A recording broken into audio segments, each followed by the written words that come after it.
La ruta Becil que presentem a continuació segueix un itinerari cultural distribuït en 10 punts d'interès arquitectònic, patrimonial i natural repartits per l'entramat urbà de Sant Vicenç dels Horts. Molts d'aquests edificis, amagats entre la quotidianitat i l'atrafegament del dia a dia, passen desapercebuts mentre ens observen setmana rere setmana. La proposta que presentem busca el retorn d'aquesta mirada, aixecar la vista i conèixer millor la història del nostre poble a partir d'aquests edificis. La selecció de punts parteix de la catalogació d'edificis d'interès local protegits per la legislació municipal vigent. Això significa que només són alguns dels edificis d'interès històric o cultural que podem trobar a la ciutat, així que un cop acabada la visita us animem a seguir buscant façanes, detalls forjats a les reixes dels balcons o panells ceràmics que embelleixen la nostra ciutat. El mosaic d'edificis i entorns que ofereix la ruta pretén mostrar la diversitat d'èpoques històriques, estils arquitectònics o entorns socials que han teixit la història de Sant Vicenç des de l'antiguitat. El Fort Romà i el Molí dels Frares són dos bons exemples on l'arqueologia i l'arquitectura es troben per oferir-nos eines per entendre un món completament diferent de l'actual que es va desenvolupar a les nostres terres. El Fort Romà i el taller s'han documentat al voltant del segle I després de Crist i van estar actius més de 100 anys. L'activitat principal del forn era la cuita d'àmfores de vi. El molí fariner dels Frares és un dels edificis amb més història de Sant Vicenç dels Horts.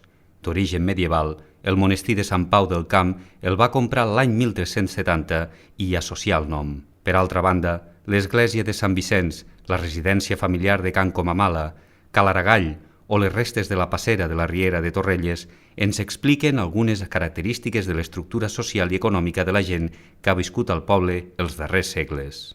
Can Comamala és un petit palauet residencial d'acord amb l'ostentació burgesa del moment en què fou construït, que s'ha convertit en un exponent del procés d'industrialització de Sant Vicenç dels Horts a inicis del segle XX. Can Costa és una casa residencial clàssica de la burgesia catalana de finals del segle XIX. A l'interior de l'edifici hi podem veure algunes col·leccions, detalls arquitectònics i mobiliari rellevant. La Casa Estrada o Casa Santa Eulàlia és un exemple de torre d'estiueig que les famílies benestants barcelonines es van fer construir a inicis del segle XX a Sant Vicenç. Cal Aragall és un dels edificis que transmeten més bé l'evolució històrica de Sant Vicenç dels Horts. Situat en un dels carrers més antics del poble, enfonsa les seves arrels a la sagrera medieval de la parròquia.